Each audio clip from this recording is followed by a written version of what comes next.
Hello, and welcome back to Rugby This Evening, the show where only the referee's decisions on offsides are more flimsy than this table. What a bumper day of rugby it was. If yesterday felt a little bit damp, today the rugby really dried out and got very crisp indeed.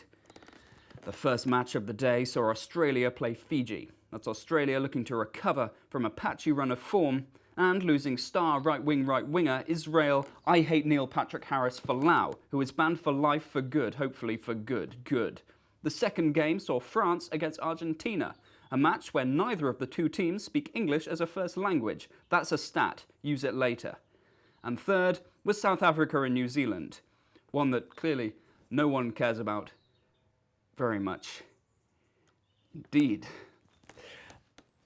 But who has time to watch 3 games of rugby of a Saturday morning? Certainly not you. That's why I have devised a new segment called 80 Minutes in 80 Seconds. Yes, this is 80 Minutes in 80 Seconds. Below me are the 3 games that happened today. Australia versus Fiji, Argentina versus France, and New Zealand versus South Africa. How it will work.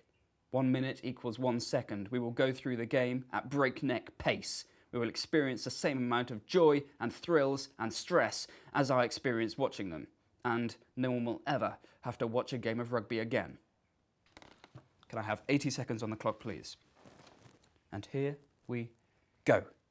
Pollard, penalty for South Africa early on, 3-0. Vola for Fiji. And then a Yato try for Fiji. Missed conversion, but it's still 8-0. Sanchez misses a penalty and then gets a penalty. 3-0 to Argentina. 2 tries at once. Ficou and Hooper for France and Australia, both converted. And then a miss for Pollard. Another try for France. Dupont converted. 3-14 to the French.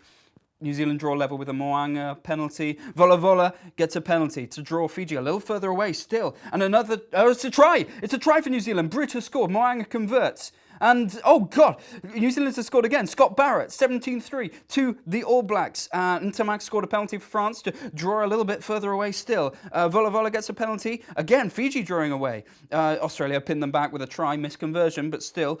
Moanga always missed. He's missed a penalty there. And on the stroke of half-time, France score a penalty. Ntamak, France take a 20-3 lead into half-time then.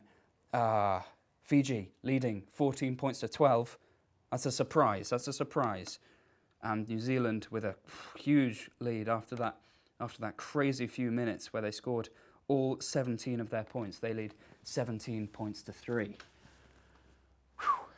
That's the first half done. So we take a rest. What did you do at halftime? I don't know, but I know I looked to get a crafty bagel, but no, toast is better than a bagel, really, and better for you. And to be honest, I'm looking to cut down on my wheat consumption. Okay, we're back into the second half. And 2 very hard to pronounce names from Argentina and Fiji, both scoring tries. Dutoy for South Africa, pulling them back into the game against New Zealand. Australia have a penalty, they're back within 7. Montoya scores for Argentina. Argentina are back within 5 against the French, but it's a missed conversion. How important will that be? Latu scores a try for Australia. Again, another missed conversion. Pollard gets a drop goal. Drop goal for Pollard. Oh, New Zealand are on the ropes. South Africa are coming back. It's a penalty for Urdapilleta for Argentina. Oh, Botier's got a yellow card for Fiji. That's pretty bad. And Latu scored a second try for Australia. Australia take the lead against Fiji. And then another try for Australia. They're pulling away now, I'm afraid. Urdapilleta scores a penalty for the Argentinians to get them in the lead. Moang has scored to pull New Zealand a bit further away. And it's a drop goal! It's a drop goal for Camille Lopez! Oh my God, France are back in the lead. What drama. Barrett scored a penalty. Oh God, a really hard to pronounce Australian scored as well. And Argentina, on the last play, they have a penalty to win it. Boffelli's missed. Boffelli's missed, and that's full time. Full time. Argentina, France, it was only 2 points in it. The drop goal from Camille Lopez winning it 21-23. South Africa, they came back a little bit through a lovely drop goal again. but 23-13, New Zealand won that one. Australia, yeah, they pulled away. They just pulled away. 39-21 there in the end. That was 80 seconds in 80 minutes. I need a drink of water.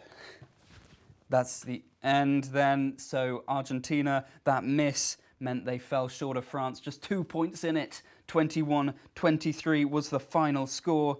South Africa, they did come back. They got within 4, but in the end they lost 23-13. That big section from New Zealand in the first half really setting them apart there. And Australia, they pulled away ultimately. 4 second half tries brought the score to 39-21. There we go. Everyone caught up and none the wiser. Let's look straight at the pools then, for a lot to unpack. Australia, 6 tries gave them a bonus point win over Fiji. They lead in Pool D. Pool C sees France on top, but Argentina took a losing bonus point in that game. And in Pool B, no bonus points, just the win for the All Blacks. Fantastic, very good, excellent. However, more importantly, today saw the first 2 dropped goals of the Rugby World Cup go over. They are our favourite kind of 3-pointer, and were and always will be greeted with sweet brass. Messrs Pollard and Lopez, we salute you. Now for something a little different. 2019 sees the first Rugby World Cup in Asia. So, we sent a reporter out to Japan to learn about their culture, their sport, and their people. This is Hilary King's Japan.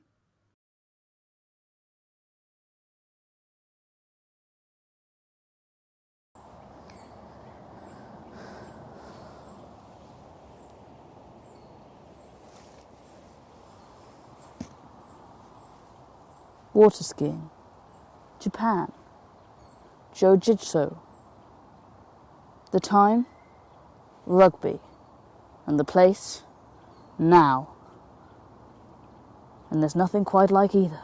How glorious to think that after all this time, the ancient sport of rugby is finally coming home to Japan. Yes, it was here, in the heart of Japan, or as the attractive locals call it, Tokyo, that rugby was born. Yes, it was here, over this very bridge, that the notorious Joe Pumpkin Stealer Johnson stole his first courgette and ran with it like the babe, a full 6 meters. Sadly, Joe's first run was his last, and he was instantly and brutally shot by 17 assault rifles and buried under this very hedge. Nonetheless, Joe's intrepid spirit survived, and rugby was born.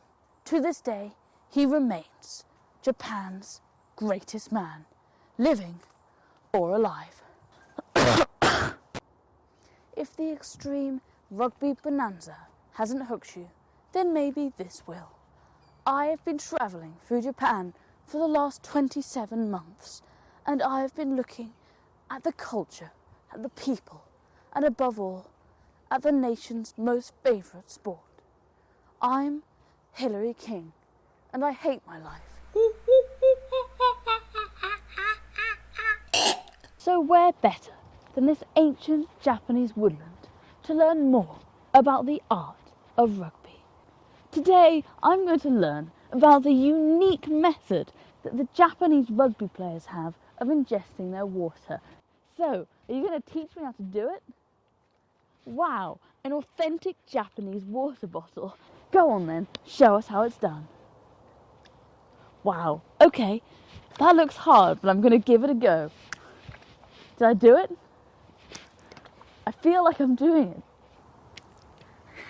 I feel like a local.